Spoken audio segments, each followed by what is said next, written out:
Isang pinagpalang araw po mula sa ating lahat, mula sa ating Panginoong Hesukristo. Ayan po, gumawa na naman po ako ng tinapay. Ayan. Ang tawag po dito, everlasting. Ayan.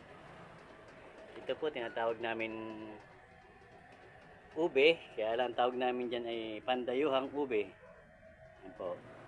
Ang palaman po naman niya ay ube halaya. Pandichoco.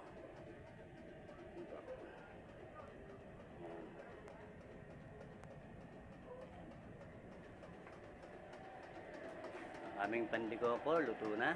Ayan po. Siyempre, ang aking specialty, ang egg pie ko. Ayan. Napakaganda. Ayan po, ang aking egg pie. Ayan. Aking simada.